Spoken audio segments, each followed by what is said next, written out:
levels. There's infrastructure, which a lot of you guys represent, and then there's the application side. So where, in both of those, or either of those, where do you think the large open opportunities lie? So I think from Tibco's standpoint, as an enterprise software company, we can see that splitting into kind of two different things. You know, go to your first point about the total addressable market. It's all the software apps that are out there now that could be run in the cloud. But Tibco's got an SOA platform that runs out in the cloud. It's a substitute for those people who want the cloud model as opposed to the internal model for what they're doing. And so there's tremendous opportunity there. The growth, the kinds of things like the Salesforce.com that you're talking about, the new kinds of applications, the new things which are enabled because of the cloud. When you look at the ability to deploy instantly, when you look at the ability to scale, you've now got the opportunity to build platforms that could go directly to a business user, where a business user without understanding much about the IT can treat the cloud like something that they don't have to know much about and deploy the service. So we've got a project now that's driving application development into the business user, you know, to obviate IT and the cycles that IT goes through. To obviate IT? I'm in favor of that, by the way, I'll have to say. But tell us more about obviating IT. IT's got a lot to do in an environment that we've got today where there's headcount cuts and pay cuts and everything else. You know, an IT organization wants a quarter, somebody stands up in front of them and gives a speech about doing more with less. And they need to focus on the crown jewel applications, the things that are mission critical to the organization. Whereas out in the business units, you've got people in an HR group or a finance group or a marketing group who are also trying to do more with less. And we believe that the cloud opens up a new opportunity to kind of give these guys an app platform that lets them build the data applications and the simple workflow applications that they need. And those are the kinds of things that blossom like a Salesforce.com, where you can take an existing process, put it in a new environment, the cloud, and then something sort of big and move right out of that. So Michael or Juan, who do you sell to then? Do you go to IT still, or are you now selling to Amazon and Google? I mean, exclusively. Well, what I'm finding is that you have to solve for both. Okay. And in particular, think about where Sun is. We are a platform company, hardware and software. So what we're seeing in the marketplace today is almost every service provider out there is eager to have some kind of cloud offering for all the benefits. Triple alluded to some of them earlier. That they just want to be able to offer that to their customers. But at the same time, we're also seeing the enterprises that do indeed want to run private clouds. So I think you got to address both sides. That's exactly what we're doing with what we're building. Okay.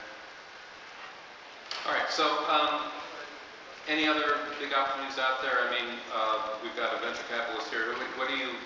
Yeah, I guess you asked the question, what's the next big sales force? And so as we look at the marketplace, the large horizontal software as a service offerings, it's not obviously clear to us that there's opportunities there. You've got Salesforce, you've got NetSuite, you've got Workday, you've got a number of players, and so the landscape in terms of software as a service applications on a horizontal play have been pretty well filled out. But in terms of new areas for innovation, we think there's a class of companies that can be created to help people build, manage, and run either applications in the cloud or to build and run their data centers as private clouds. And so that's going to be security and management and provisioning and billing and chargeback and a whole host of things that's required to, particularly in the case of internal IT, run your data center as a cloud. And so we think there's interesting opportunities along that front. Another thing that's interesting, to me, one of the most exciting aspects of the cloud is just it's a huge enabler of innovation. And so, earlier I think the question was asked, who's building and deploying their new web applications in the cloud? And, hundreds of hands go up in the audience. And for us as a venture capitalist, that actually is a side benefit, which is potentially going to be even bigger than the cloud software itself, is that the cloud is this enabler of application development, enabler of innovation, because it becomes so easy to build, deploy, and scale applications in a very capital efficient way that gets to be quite exciting. So there's going to be a class of applications that will get built leveraging cloud that maybe 5 years ago or 10 years ago, as an entrepreneur, you look at it and say, I could do that, but boy, that'd be really expensive, or I'd need to build a $10 million data center, and that's an overwhelming task to take on. And so you can now deploy and bring forward applications that take advantage of it And lastly, we think there's going to be some vertical slices that will just become the boundaries between the internal enterprise and the cloud will become blurred. And so disaster recovery and backup and things like that want to cross this boundary between internal IT and external cloud providers will be an interesting trend and new opportunities created around that. So one of the things that I cover a lot is Web 2.0 startups, and I think, I don't know, nobody comes to me and says, hey, here's our data center to host this app. They're all using some form of hosting or cloud services. So everybody is building apps for next to nothing, and I'm not necessarily sure that's a good thing. It makes it so easy for anybody to put anything up on the web. Is supporting all these companies, is that really a business for you people who provide, cloud services? Most of these guys aren't making any money.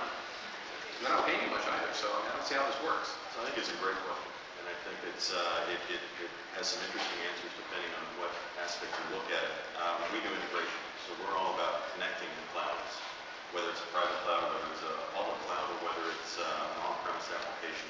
You need to talk to a cloud-based application. And I think really what your question is moving more toward is that where's the rationalization within the cloud space? Because it is highly, highly fragmented.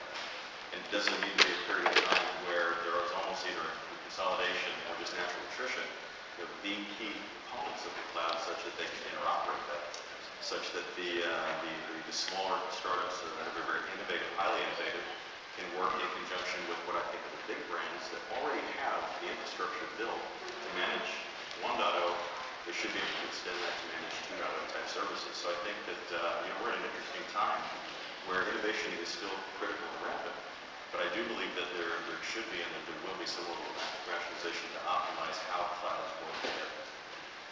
I think your point is that with the cloud now anybody and their dog can put together a business model that may be good, it may not be good. Well, I think everybody can put together a business. I'm not so sure about a business model, but go ahead. And I think that if you look at the advent of the web, where anybody who knew HTML could go ahead and say something, or the advent of the printing press, where instead of standing in a box in the village square and shouting whatever it is that I cared about, I could print something and mail it to a pole.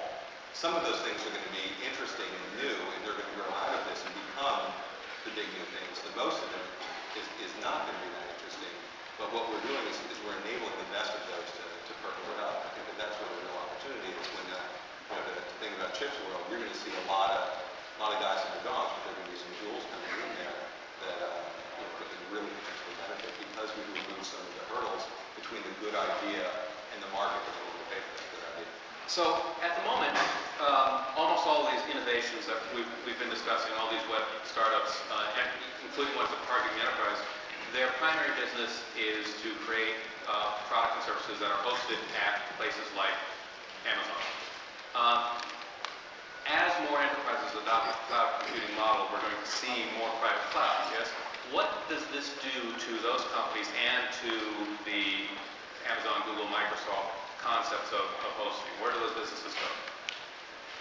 Well, part of the problem that you have to deal with, and that, I go to these panels, nobody really talks about it, so I have to be the guy that points out there, not